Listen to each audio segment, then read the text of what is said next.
The apartment was quiet, too quiet. The kind of silence that presses down on you, making every breath feel loud. A single lamp cast a pale glow across stacks of documents piled on my dining table. Court transcripts, therapy notes, photocopies of visitation schedules never fulfilled. I had fallen asleep on the couch again, wrapped in a thin throw blanket that smelled faintly of lavender and resignation. Then the phone vibrated. It wasn't loud, just a dull hum against the table. But in that silence, it was a gunshot. I sat up, still halfway in a dream, and fumbled for the screen. Eli calling. The time, 1:18 a.m. My heart seized. I hadn't heard his voice in weeks, not since the court stripped me of contact, not since they decided that loving your child wasn't enough to be near him. I answered without thinking. Eli? There was static. Then a whisper, thin, barely human. I'm so hungry, Mom. Please, Mom. The line cut off. I froze. The phone slipped from my hand onto the floor, the screen still lit up for a few seconds, as if mocking me. My stomach turned cold. I just sat there, unmoving, staring at the blank screen. No one calls at that hour unless something's terribly wrong. I scrambled to call back. Voicemail. Again. Voicemail. Where was he? Who was with him? Why was he calling me if I was legally forbidden from being involved? By the third attempt, I was pacing, whispering under my breath like prayer would change the outcome. No, no, no. Come on, baby. Answer me. Nothing. Not even a message. The silence was worse now. I stood in the kitchen, staring at the front door, like somehow he'd appear there. That if I willed it hard enough, the system would crack and let me hold him. Weeks ago, they'd called me unstable, said I lacked the emotional resilience to be his primary caregiver, that I wasn't mentally consistent. They didn't care that those notes were from a decade ago. That I'd done the work, the therapy, the rebuilding. Gabrielle had smiled through it all. Her lawyer with his smirk, flipping through papers like they already owned the outcome. I was just the tearful mother, too messy to win. I should have fought harder. I should have had better counsel. But all I had was me, and I'd been so tired. There is no greater agony than bearing an untold story inside you. Maya Angelou had said that. And she was right. I wasn't just grieving my son. I was choking on every word I hadn't been allowed to say in that courtroom. My knees gave out as I reached the wall, and I slid down, hands over my mouth, trying not to wake the neighbors with a sob that ripped through my chest like shrapnel. The sun hadn't even risen when I finally drifted into a light, haunted sleep. My body shut down, but my mind stayed in motion, grinding on fear, shame, and the echo of Eli's voice. I don't know how long I was out before the doorbell rang. It jolted me upright. My heart surged again, but this time not with hope, with a dull, worn-out dread. Still in my pajamas, I cracked open the door. A man stood there, charcoal suit, clipboard in hand. Are you Maris Holbrook? Yes, I croaked. You've been served. He handed me a thick envelope, sealed and sterile. I tore it open before he even left the porch. Violation of court order, unauthorized contact with minor child. Cease all communications immediately. Further attempts may be subject to criminal charges, including endangerment. My legs trembled. My eyes scanned every line again. They were accusing me. I whispered, "He called me." The man didn't care. "Ma'am, any questions can be directed to the family court clerk." Then he turned and walked away. I slammed the door shut and leaned against it, the envelope crumpling in my hands. It didn't matter that I hadn't initiated contact. It didn't matter that he'd called me in distress. The system had no room for nuance. Just power. Just rules. They didn't just take my son, they took my voice. Back in court, Gabrielle's attorney had said it plain. Custody battles aren't won on affection, they're won on control. That's what this was about. Not safety, not healing. Control. I stared at the envelope. The legalese blurred. And suddenly, I felt it. That burning. The same fire I had when I walked out of my first apartment at 23, broke and stubborn. The fire I thought I'd lost. I stood up. My eyes went to the wall across the room. There, still taped in the corner, was the collage of court documents I hadn't been able to throw away. I'd stopped reading them weeks ago, when the last ruling came in. But now? "They think I'm done," I said out loud. I moved to the closet, reached for the old plastic bin on the top shelf. Dust danced in the beam of morning light. My fingers brushed across the faded label, Eli, legal. I hauled it out and set it on the table, heart steady now. "They have no idea who I used to be." I didn't sleep much after digging through that storage box. Morning came with no mercy. I sat at my kitchen table, files open, coffee untouched. The silence was heavy, just like that courtroom 2 years ago. It was supposed to be my day to speak for Eli. Instead, I walked in alone. No lawyer who gave a damn, no family sitting behind me for support. Gabrielle arrived in pearls, flanked by 2 attorneys and some PR woman who looked like she belonged on a magazine cover. I remember how they all shook hands with the judge like old colleagues. Me? I was a file number. The judge barely looked at me as I took the stand. Every word I said felt like it floated into space, unheard. When I tried to talk about Eli's routine, about how he needed his bedtime song to fall asleep, I was interrupted. "Mrs. Holbrook, please stay on topic." "What is the topic if not my son?" I asked. The courtroom went still. I'll never forget the way Gabrielle's attorney leaned forward, all sympathy and condescension. "She's emotional, Your Honor. It's why we're here. Injustice anywhere is a threat to justice everywhere." Martin Luther King Jr. said that. I clung to those words in my head as I stood there, watching strangers decide I wasn't good enough. I left that day with a piece of paper saying I couldn't see or speak to my child, no unsupervised contact, no phone calls, no letters. And all because of some therapy notes from a decade earlier, notes taken when I was navigating postpartum and a crumbling marriage, both at once. They twisted them, made it sound like I was a ticking time bomb. Gabrielle's lawyer smiled as he read them out loud, like he was auditioning for a crime documentary. "No stable employment. History of emotional dysregulation. Unfit for consistent parenting." They said all that after I raised Eli every single day for 5 years. After I took him to doctor appointments, packed his lunches, kissed his scraped knees, none of that counted. The court-appointed evaluator met Eli for 10 minutes in a waiting room and took 15 more to type a summary. That was the whole analysis of our bond. By the time the judge ruled, I already knew. They had their narrative. Gabrielle was the hero. I was the problem. I remember leaving the courthouse through the side entrance. My legs wouldn't stop shaking.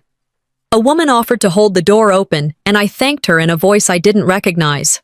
Then came the documents, pages and pages, parenting plans, restriction clauses, visitation terms I couldn't meet even if I'd tried. I had to sign or face being labeled non-compliant. I signed. What choice did I have? A month later, I sent Eli a happy birthday text. Just 6 words, 1 emoji. I got a violation letter in return. Reading it felt worse than the custody ruling. It was like being erased one action at a time. And I wasn't just being kept away, I was being written out. Not everything that is faced can be changed, but nothing can be changed until it is faced. James Baldwin wrote that. It echoed in my mind that night as I lay awake, replaying his voice. "I'm so hungry, Mom," over and over until my ears rang. The first week without hearing his voice was brutal. I caught myself setting out 2 plates at dinner. Just habit, or maybe hope. Every night I tucked his favorite blanket at the end of the couch like I used to, knowing full well he wouldn't walk through the door. Friends told me to be patient, that courts get it wrong sometimes, and you'll get another shot. But how do you pause motherhood? Family was no better. My sister sent me a care package with lavender tea and a note that read, "Focus on healing. He'll be okay." He? They were worried about me falling apart. Not Eli missing the only parent who actually knew how he liked his sandwiches cut. Eventually, I stopped going out. Birthday parties, barbecues, anything with kids. I couldn't stand the sound of laughter that wasn't his. There were nights I picked up the phone, ready to dial Gabrielle's number, just to ask how he was, just to hear if he was okay. But then I'd remember the clause. Any unauthorized contact shall be grounds for legal consequence. So I put the phone down. Again. And again. Until the act of not calling became its own grief. Gabrielle, meanwhile, won the war of appearances. Her Instagram glowed, beach days, matching Halloween costumes, hashtagged captions like "Shash blessed mom" and #family first. She told people I needed space to rebuild, that I'd been through a lot, that Eli was adjusting well. And the worst part? They believed her. "Hey, at least he's with someone who can provide," one of our mutual friends said over coffee one morning. I nearly choked, as if parenthood had a credit score. As if bedtime stories and scraped-knee kisses didn't count. One afternoon, I ran into Gabrielle at the grocery store. She was alone. I looked around, hopeful, but Eli wasn't there. She smiled. "He's thriving without the drama." I opened my mouth. Nothing came out. That line haunted me, for months. Without the drama. Like I was a phase he needed to grow past. Like my love was a complication instead of a home. Gabrielle didn't just win custody. She rewrote the script. She crafted an image so spotless, even I started to question my own memory. But that night, after the lawyer dropped off the violation, after the documents were shoved into my chest like a restraining order on reality, something cracked. I walked back to the table where I'd left the storage bin, opened it. Slowly, I pulled out the custody report, the medical files, the parenting plan. My fingers shook, but my voice was clear. It's time they hear me again. I brewed a fresh pot of coffee that morning, but it sat untouched on the counter as I flipped through Eli's file, trying to find the court's original parenting plan. I was looking for something, anything I might have missed before. Instead, I found a folded envelope tucked between medical receipts and visitation notes. My chest tightened as I saw the handwriting. My sister's cursive was always neat, almost theatrical. I knew this envelope. I had buried it, physically and emotionally, because what it held had torn a hole in me I wasn't ready to confront. I opened it. "You know this is what's best for Eli." One line, one sentence meant to sound loving, but it carried the weight of betrayal. Sometimes the people you'd take a bullet for are the ones behind the trigger. The memory came back before I could stop it. The family meeting wasn't a meeting. It was an ambush disguised as concern. We were in Gabrielle's living room. She'd set it up like an intervention. Nora was there. My brother-in-law, even an old friend of the family I hadn't seen in years. The message was clear before anyone opened their mouths. "You're the problem, Maris." Gabrielle wore soft colors and a gentle tone. I was in an oversized hoodie and 2 days of tears. I looked exactly like they needed me to look. She pulled out a form, temporary guardianship, she called it. Said it was only until I got back on my feet. "Why temporary if you're all so sure this is what's best?" I asked. No one answered. Nora chimed in. "Just for now, dear. This gives you time to rest, to heal."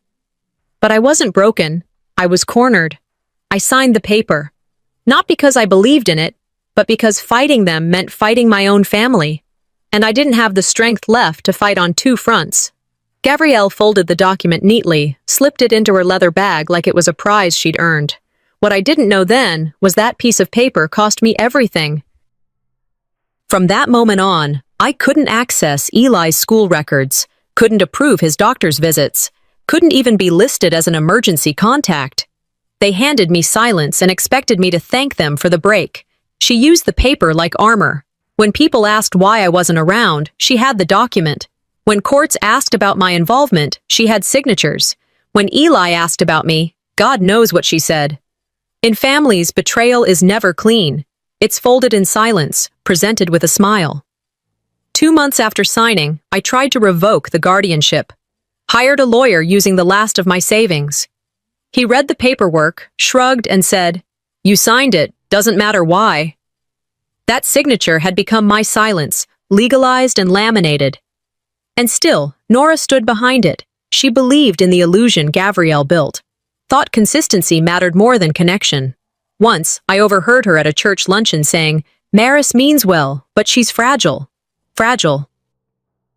That word still makes my teeth clench. To them, fragile meant unreliable, emotional, unfit. To me, it meant erased. Gabrielle used that perception to her advantage. Framed me as someone who couldn't handle motherhood.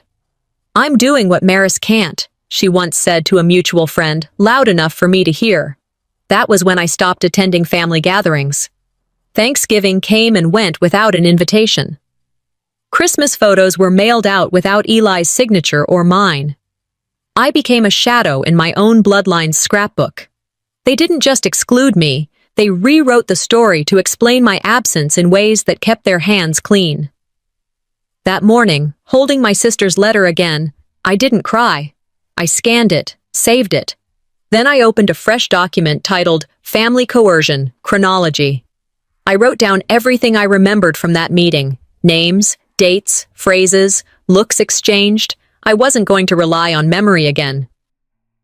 I was building a legal affidavit, one rooted in emotional truth, backed by every manipulation they thought I'd forgotten. Later that afternoon, I called Alicia, an old college friend who now worked at a mid-tier law firm. "Maris?" she answered, surprised. "It's been ages." "I need your help," I said. "I need to know what counts as emotional coercion in informal agreements." She was quiet for a moment, then, "You're not calling just to vent, are you?" "No, I'm calling to fight." "Good," she said. "Send me everything."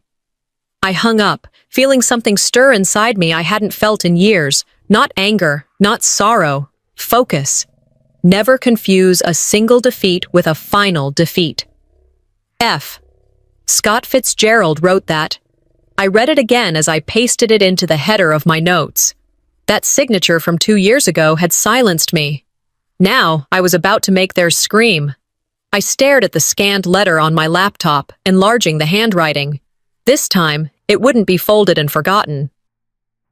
"You took my signature to silence me. I'll use yours to make them hear me." I sat at the kitchen table in my usual corner, the one by the window that faced the narrow alley between buildings. It was quiet, the kind of silence that usually begged for music or distraction. But not today. I needed that silence. I needed the stillness to think, to dissect, to calculate. The folders in front of me weren't just pages, they were weapons. There was no room for grief anymore. That part of me had burned out. What remained was something sharper, focused. I reached for a yellow highlighter and began combing through the custody paperwork again, this time not as a mother begging for a second chance, but as a woman preparing for war. Each sentence reeked of vague language, emotional inconsistency, possible instability, concerning episodes, phrases that said everything and nothing at all. Half of it was speculation presented as truth. Every time Gabrielle's name appeared, it was followed by stable, reliable, supportive. The contrast was intentional, crafted. It hit me then. This entire case wasn't decided by evidence, it was built on narrative. She didn't beat me in court with facts, she beat me with perception. "Don't get mad, get everything," I murmured, thinking of that quote from Ariana Huffington. It stuck in my head like a match waiting for the right surface to strike. Hours passed without me noticing. The coffee had gone cold, the mug untouched. When I flipped over one particular sheet, the psychological affidavit, I froze. It wasn't the version I remembered. This copy was unsigned. A draft. My stomach twisted as I dug deeper into the pile, searching for the final version. And there it was, signed. My signature. I stared at it for a long moment, heart pounding in my ears. I didn't remember signing that. But then the memory crept in, foggy but real. It was after one of those awful days where everything caved in at once. Bills overdue, Eli had a fever, I hadn't eaten. Gabrielle showed up with her lawyer, said the affidavit would just make things cleaner for the hearing. She'd used words like temporary, harmless, routine. "Just sign it for now. You can always change it later," she'd said, with that same syrupy tone she used when talking to reporters. There were no witnesses, just the three of us in my living room. I was exhausted, confused. And I signed it. I touched the paper again, traced my name with my fingertip. She planned this, I whispered. I grabbed my phone and scrolled through contacts until I found her, Tessa Hartwell, a former student from my old community college class, now a paralegal. Tessa, it's Maris. Maris? Wow, hi. I didn't expect to hear from you. I need your help, legal help. Her tone shifted immediately. Okay. What's going on? I explained about the draft versus signed affidavit, how it was used against me. Wait, you still have the original draft? Yes. And the signed one? Both. You might have just struck gold. She told me she'd loop me in with a family law attorney who specialized in post-decree reversals. Apparently, those cases were rare, but not impossible, especially with a documented discrepancy like this. Paper trails are how empires fall, she said. I could hear her smiling through the phone. Thank you, I said, and I meant it. That night, I spread everything across the floor. Documents, emails, printed texts. I used 3 colors of highlighters to build my timeline. Blue for facts, red for manipulation, green for moments they said were in my best interest. Each connection made the bigger picture clearer. There was a voicemail from Gabrielle saying, "This is just formality, don't stress over it." It was dated the same week I signed the affidavit. And the filing date on the court record, the next day, not weeks later like she promised. I leaned back against the wall and let the weight of it all hit me. No wonder I felt broken for so long. I'd been gaslit by my own blood. But now I had something else, something they hadn't planned for. Documentation. Proof. This wasn't revenge. This was survival. I called Tessa back the next morning. "We're ready," I told her. "I've already emailed the attorney. She'll meet you Tuesday." That gave me 3 days. I printed out 3 folders, one labeled Timeline, one Evidence, one Journal. The journal was personal, handwritten entries from the night I lost Eli up until now. I debated leaving it out, but Syndra's voice echoed in my head. Truth makes you bulletproof. I sat down and began drafting my affidavit, not with anger, not with desperation, with precision. I wrote about that meeting with Gabrielle, the moment I signed, the months that followed. I backed every paragraph with a document, a date, a name. I finished 5 hours later, my hand cramped, my eyes dry. I opened the calendar on my laptop and typed in a reminder, truth submission. It felt final, like crossing a finish line and finding another race waiting.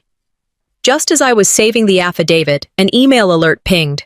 Subject line, Notice of Reassessment Hearing Request, filed by opposing counsel. I read it twice, then a third time. They knew I'd started. The scent of dust and old paint hit me as I stepped into the community center. It hadn't changed much. Same creaky floors, same uneven lighting over the bulletin board where I used to post class outlines. The echoes of chairs scraping and voices warming up for group sessions still lingered in the corners.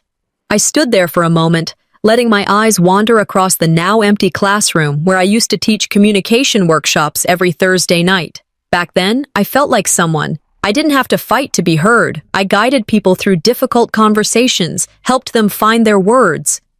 Irony didn't even begin to cover how far I'd fallen since then. Now, I wasn't here to teach. I was here to remember who I was before life became a legal battlefield. A quote came to mind, one I used to write on the whiteboard before every session.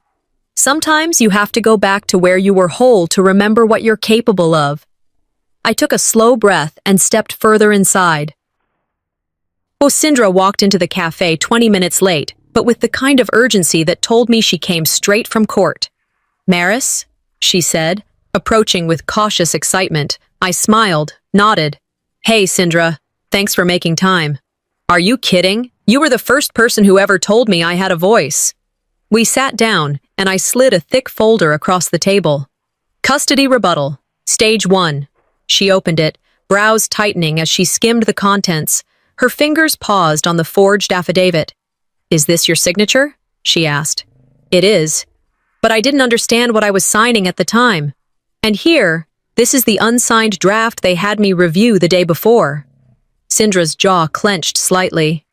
"Maris, this isn't just a family dispute anymore. This is manipulated custody fraud. I didn't say anything.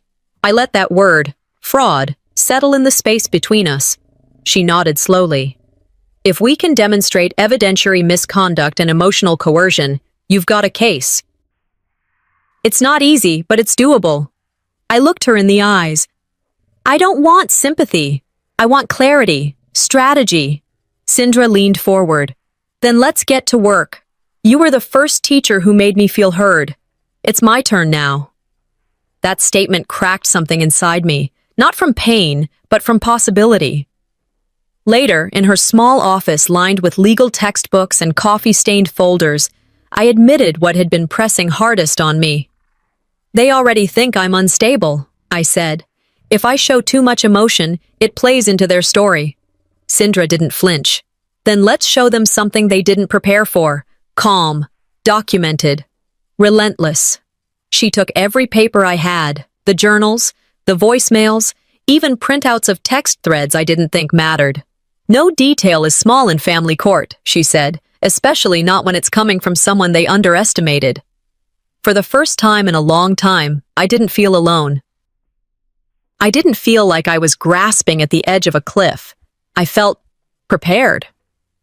The next afternoon, I headed to the county clerk's office to request older court transcripts. It was a mundane errand until I met Wendy. She was in her late 50s, waiting for her own files. We struck up conversation, small talk about the cold snap, the wait times, the smell of old paper.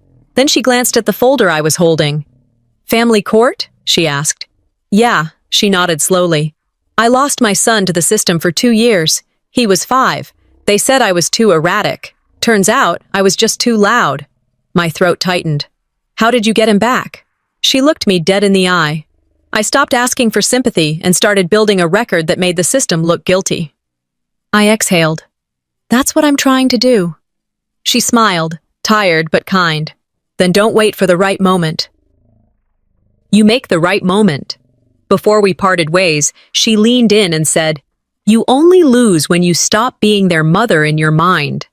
That night, I didn't sleep. I organized, called Lisa, an old friend from church who used to babysit Eli when I had night classes. She agreed to write a statement, messaged 3 parents from Eli's preschool. 2 replied. 1 offered to sign a letter about how involved I was in classroom events. Another sent a photo of Eli and me at a spring picnic, him on my shoulders, laughing. I printed it, taped it next to my laptop. That photo wasn't for court, it was for me. Sindra called around 9:00 p.m. We're submitting initial notice tomorrow, she said. We're going to shake the ground under her narrative. Let's do it, I told her. She paused. Maris, you're doing this. I know. We ended the call, and I sat in the quiet for a while, staring at the stack of papers that no longer felt like a burden. Justice, I whispered, is what love looks like in public. I wasn't asking to win anymore. I was preparing to reclaim. The phone rang again. It was Sindra. We've got our first hearing date, she said, barely containing the adrenaline in her voice. How long do I have? 3 weeks, she replied. Just enough time to change everything. I parked 2 houses down from Gabrielle's. From that distance, everything looked pristine. The lawn edged neatly, curtains ironed into perfect pleats. A bicycle leaned carefully against the porch rail like it had been placed for a magazine cover, not by a child. She always curated her life like it was an exhibit, but I wasn't fooled by order anymore. I didn't come to confront her. I came to observe, quietly, deliberately, to remind myself what a lie looked like when it dressed up as truth. It was mid-afternoon. The sun cast long shadows across the street, and for a second, I wondered if Eli was inside, watching cartoons, coloring, wondering where I went. Then I saw her. Lorena stepped out the side gate, clutching a black trash bag, her hair tied back, eyes scanning the street like she didn't want to be seen. When her gaze locked with mine, she froze. I didn't wave. I just nodded once. She paused, then nodded back. The next day, we met at a quiet cafe just outside Charleston, the kind of place where regulars ordered without speaking and no one looked too long at anyone else. Lorena arrived 10 minutes early. She wore a beige coat, sat with her hands folded tightly, like she was bracing for impact. I didn't know if I should come, she said before I even sat down. I appreciate that you did, I replied, keeping my voice even. I'm not asking for drama, just honesty. She glanced around, lowered her voice. I signed a confidentiality agreement. I leaned forward. You've seen my son more than I have. You know what's been happening in that house? I need the truth. Not for court, not yet, but because I'm his mother. Her eyes welled. He eats alone. Every meal. Sometimes just cereal or a microwave dinner. If he complains, she tells him he's being dramatic. I clenched my jaw. He cries a lot. She hates it. Says she can't stand the noise. Sometimes she just leaves him in the playroom for hours. No TV, just his toys. I didn't speak, letting silence make room for her words to settle. There was a drawing once, she added. He wanted to send it to you. Said he missed you. What happened to it? She tore it up. Said you needed to stop being an idea in his head. My chest burned. Lorena, why are you telling me this now? She stared at her coffee. Because I should have done it sooner. Justice begins when silence ends, I said quietly. She reached into her purse and unfolded something worn and delicate. A child's crayon drawing, 2 stick figures holding hands under a yellow sun. The handwriting on the back made my breath catch. I miss you, Mom. I'm good, I promise. My throat closed. He gave it to me before she saw it. I couldn't throw it away. I nodded, swallowing hard. You did the right thing now. Lorena agreed to give a statement. We met again the next morning at Syndra's office. She came with notes, dates, patterns, details of what Eli ate, when he was alone, even a few photos she'd discreetly snapped of untouched meals left on the counter. She told me not to talk about him, said it was none of my business, but I knew it wasn't right. Syndra, always the professional, walked her through the sworn statement. Lorena's voice shook, but her pen didn't. When we left the notary's office, I stopped her at the door. You're not weak for staying quiet, I said. You were cornered, just like I was. She smiled, eyes glassy. Thank you for not hating me. I didn't. I couldn't. We were both just women who had survived someone like Gabrielle. I took the drawing home and scanned it, saved it as a PDF, then printed 3 copies, one for my affidavit, one for the case file, and one I taped above my desk. Every time I looked at it, I remembered what I was fighting for. I researched admissible evidence in family court. Learned that the drawing, dated, retained, and supported by a witness, counted as proof of emotional interference. This isn't just about who has custody, I told Syndra later that week. It's about who makes him feel safe. You're the first person to use the word safe, she said. That matters. That night, I opened Eli's old journal and slipped the original drawing between the pages. The next morning, a certified letter arrived. Notice of Statement Challenge, Respondent Disputes Testimony. I read it, reread it. Then I whispered to myself, let them. The truth is no longer scared of courtrooms. It started with a ping. A message from an old coworker I hadn't spoken to in nearly a year. Thought you should see this, the text read, followed by a link. I clicked. There it was, an article on a popular parenting blog, Raising Resilient Children, How I Stepped Up When My Family Stepped Back. The feature photo was a perfectly lit shot of Gabrielle and Eli, sitting on a park bench, matching scarves around their necks, grinning like a Norman Rockwell painting. The title alone was enough to make my stomach twist. I scrolled, barely breathing, as more photos filled the screen. A picnic, a reading session, baking cookies, all meticulously staged. I recognized the timeline. Those were the weeks I had been under court order, barred from contact, re-education mandated, they'd called it. While I was being penalized for a 6-word text message, she was marketing my child as proof of her sainthood. You can stage a photo, I muttered, but you can't stage the truth. She's not raising him, I added, my voice low. She's marketing him. I forwarded the article to Syndra. She responded within 5 minutes. This was planned, she wrote. PR campaign, meant to reframe her entirely. She's building a case outside the courtroom. She's implying I abandoned him, I replied. She's implying she saved him. We spoke on the phone that night. We can't fight spin with spin, Sindra said, but we can fight it with facts. She began drafting a timeline to contrast the article's visual narrative with the documented dates of Lorena's sworn statement. Photos of Eli smiling on the same days he reportedly ate nothing but cereal or was locked in the playroom. It was the kind of contradiction that didn't need dramatizing, just displaying. Meanwhile, I wrote a formal complaint to CPS. I cited the article, the misuse of Eli's image, and the ongoing discrepancy between Gabrielle's public portrayal and her actual caregiving. They may own the spotlight, I wrote in closing, but I own the facts. 3 days later, my phone rang again. It was Nora. I saw the article, she said after a long pause. It's good to see him smiling. I stayed silent. You know, she continued, maybe it's for the best, that he's with her. For who? I asked. For him? Or for the image? There was a longer pause. She asked me if they could use photos, Nora finally admitted. I blinked. You gave them permission? She asked nicely. I didn't think it would hurt anything. You thought helping her erase me was harmless? I just thought it would be better than you showing up again and making a scene.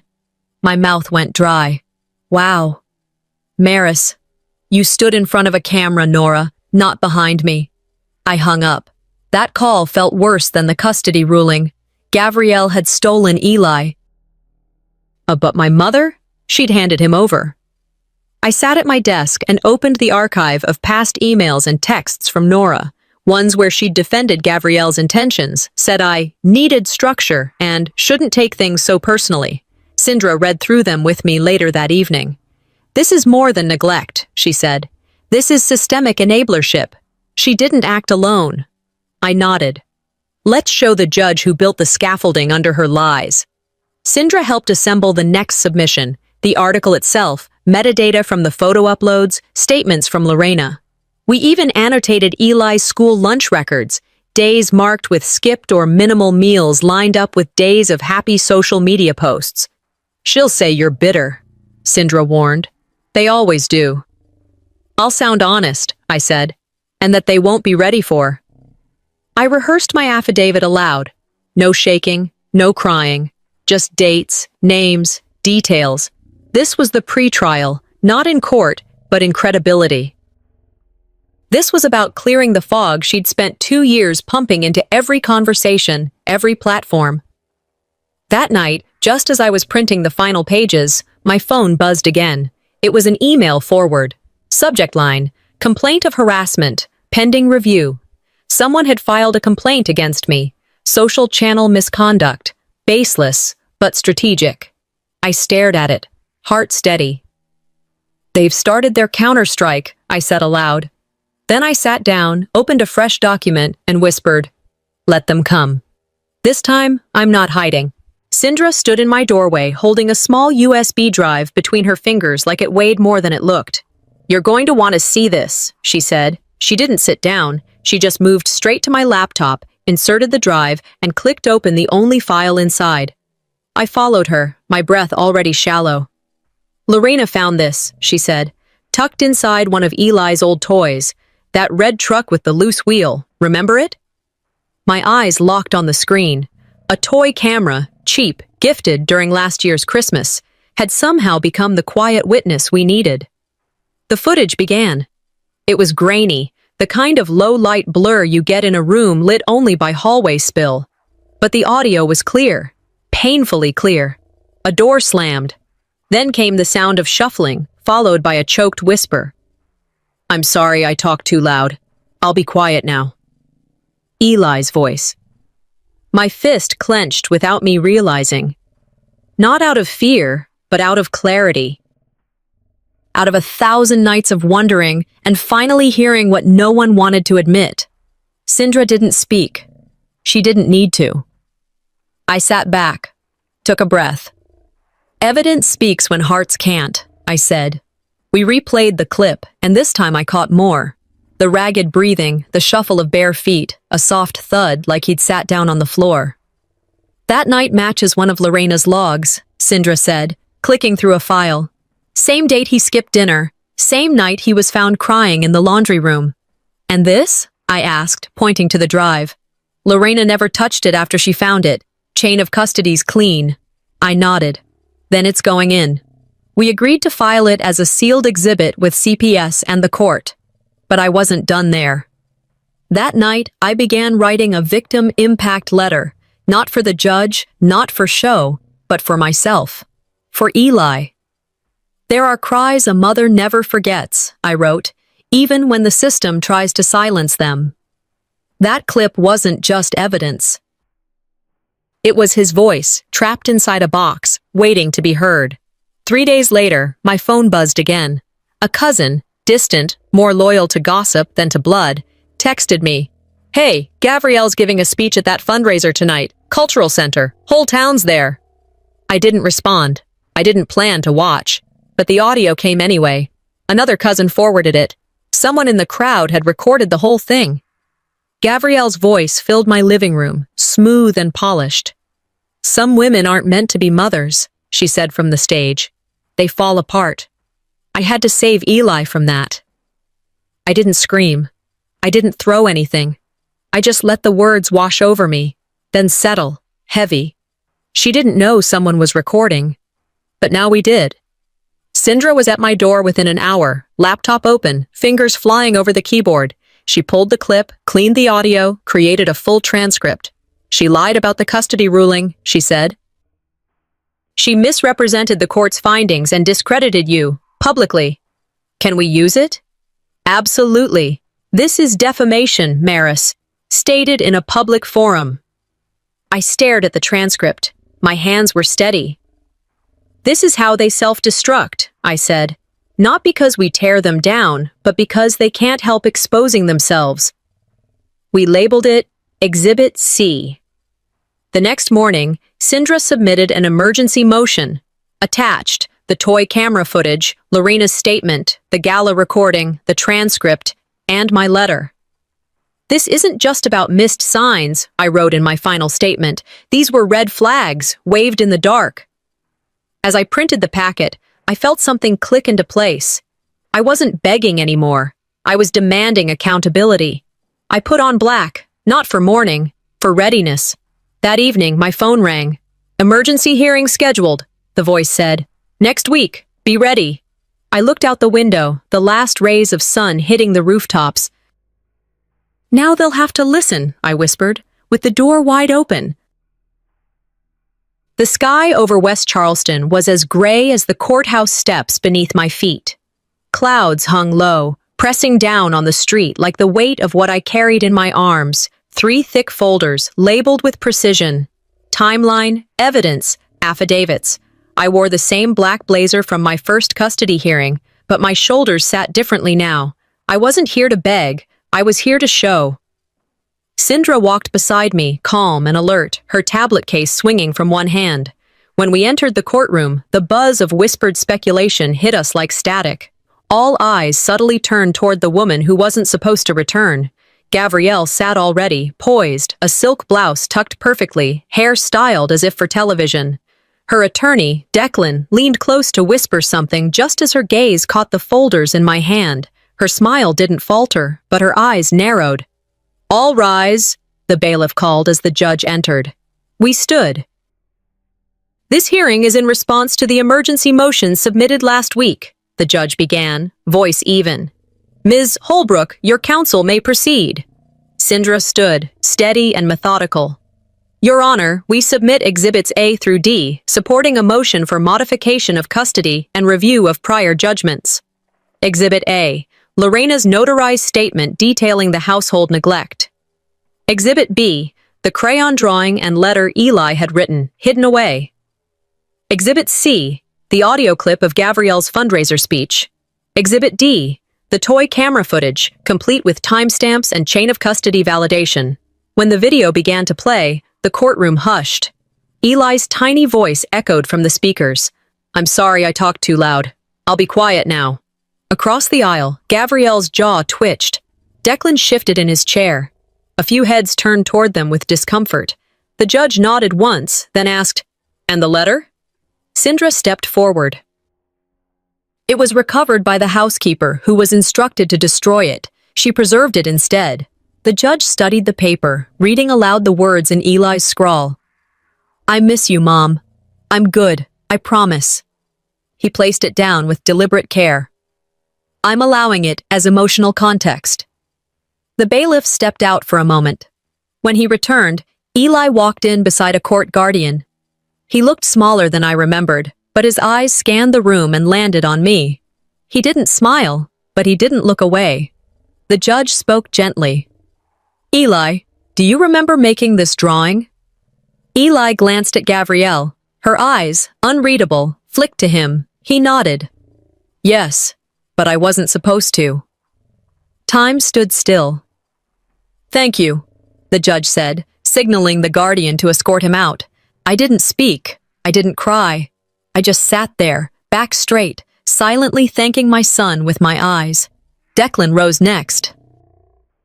He called the drawing childlike fantasy, claimed Lorena had been terminated for misconduct, suggested the video footage was out of context, but Sindra was ready. She handed over medical reports, noting Eli's weight loss over specific dates that aligned with the nights Lorena described. Doctor's notes showed irregularities. Photos were time-stamped. His school attendance dipped exactly when the surveillance was recorded. The judge flipped through them, lips tight. I watched the jurors, watched their shifting expressions, watched the cracks begin to form in the wall Gabrielle had built. When asked for final statements, I stood for the first time. "He never stopped calling me Mom," I said clearly, "even when you erased me on paper." I sat down. Silence held for a beat too long. The judge leaned forward. "This court recognizes the missteps made in the original custody judgment based on limited and misrepresented documentation." I gripped the edge of the table. "The new evidence paints a troubling pattern, one that calls into question the reliability of the primary guardian's narrative." He turned to Declan. "This is not a revocation hearing, but effective immediately. I am granting temporary joint custody." Gabrielle's eyes widened. "I am ordering Child Protective Services to conduct a full household review within the next 10 days. He turned to me. "Eli will stay with you 3 days a week, starting Monday." I didn't cry. Not in that courtroom. But the moment I stepped into the restroom and locked the door behind me, I let go. That kind of release wasn't grief. It was relief tearing loose from the edges of survival. When I stepped back out into the hallway, the light outside had changed. Brighter, softer. My phone buzzed as I crossed the courtyard. A voice on the other end said, "There's one more thing. We need to talk about the money." I froze. "What money?" I asked. "The survivor's benefits," the voice said on the other end of the line. "There's some discrepancies." My feet stopped mid-step in the middle of the courthouse sidewalk. I pressed the phone harder against my ear. "Discrepancies how?" "Ms. Holbrook, the Office of Inspector General has flagged the account Gabrielle used to manage Eli's survivor benefits. We're contacting you because your name was initially listed on the application. You may be entitled to review what's been filed under your son's claim." The words felt surreal. I'd long accepted that the money meant for Eli was out of reach. I didn't even know how much Gabrielle had received. "Can you send me the records?" I asked, voice low. "You'll receive a packet in the mail within 5 business days." I thanked them and hung up, heart pounding in my chest. Then I immediately called Sindra. "They're looking into the money," I said. She didn't miss a beat. "Good. We'll get the statements and go line by line." The documents arrived faster than expected. Sindra and I spread them across her office floor like we were dissecting the blueprint of a crime scene. There were deposits, regular survivor benefit checks, just under $2,000 a month, every month since Elias died. But the expenses, that was the punch to the gut. Designer handbags, spa weekends, car payments on a new luxury SUV, boutique wine shipments. "This is how she was funding her PR parade," Sindra muttered. "And Eli?" I flipped through the pages. "I don't see a single receipt for tutoring, no doctor bills paid, no therapy sessions." "Because she didn't use the money for him," Sindra said, her tone flat. "She used it to build the illusion." That night, I sat with my laptop and began writing a new statement. I included every purchase, every dollar, every omission. And I closed with one line. She weaponized grief and spent survival like it was hers to own. We submitted the report to CPS and the court's Financial Oversight Department. The very next morning, I drove to Eli's school to pick him up for our scheduled time. For the first time in over a year, he came running to me without hesitation. I buckled him into the back seat, and as I pulled out of the lot, he asked, "Do you have snacks?" "In the glove box," I said, smiling. He pulled out a granola bar and grinned. "Mom, this is my favorite." "I know." At home, I laid his things out in the hallway, the ones I'd kept packed for too long. Clothes still in their storage bin. Toothbrush never opened. A backpack that hadn't seen a playground since before the hearings. We unpacked them together. Later that evening, as Eli played with his trucks on the carpet, I received an email from the financial investigator assigned to our case. I opened it slowly, already knowing what I'd see. After initial review, we have reason to believe Ms. Gabrielle Kane misappropriated over $44,000 in survivor benefit funds designated for Eli Holbrook. We are moving forward with a full audit and recommending legal action. I forwarded it to Sindra without a word. She replied in 2 minutes. "Get ready," she wrote. "This just became federal." That night, I lay awake, listening to Eli snore softly in the next room. And I realized I wasn't angry anymore. I was ready. The following week passed in a haze of school drop-offs, legal filings, and moments with Eli that felt both ordinary and sacred. It was in the little things, him asking for more syrup on his pancakes, humming while brushing his teeth, dozing off with his head on my arm during a movie, that I began to understand what rebuilding actually meant. It wasn't loud. It wasn't dramatic. It was daily. But in the quiet of those days, something settled inside me. Not contentment, no, not yet, but a grounding I hadn't felt in years. Then came the call. "Ms. Holbrook, this is Detective Raymond from Charleston PD. We've been informed by federal investigators to begin a joint review regarding the misappropriation of Eli's survivor funds. We're going to need your full cooperation moving forward."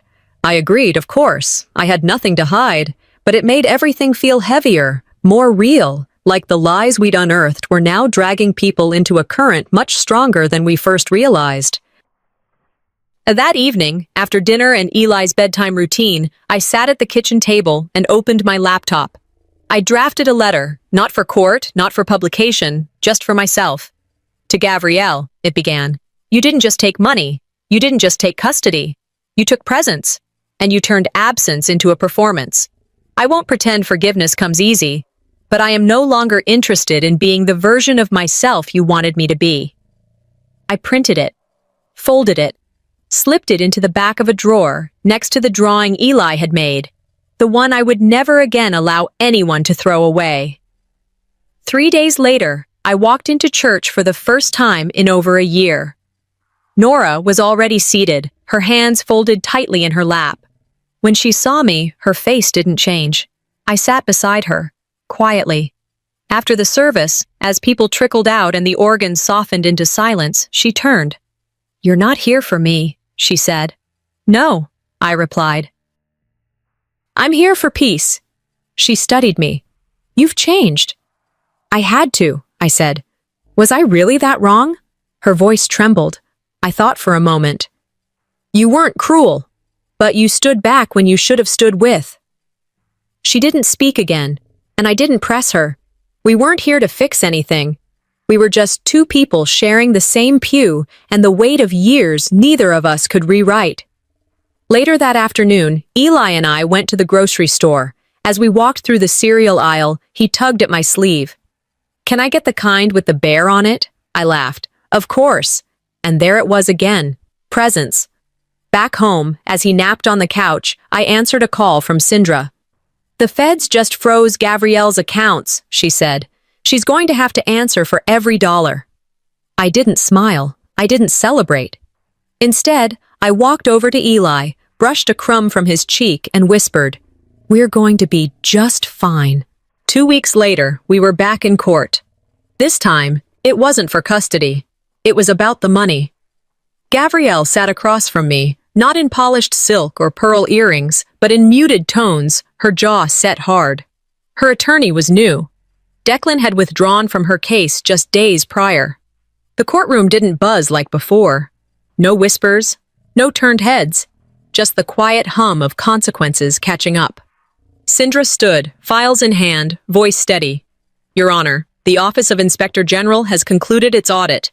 The report details over $44,000 in survivor benefit funds misused by Mrs. Kane, funds designated solely for the care of Eli Holbrook. She placed the packet on the bench. The findings include luxury purchases, travel, personal services, and non-child-related expenses over a 2-year span. The judge turned to Gabrielle. Do you contest these findings? Gabrielle said nothing. The silence stretched until the judge nodded. Given the evidence, the court hereby orders full custody to be awarded to Ms. Holbrook.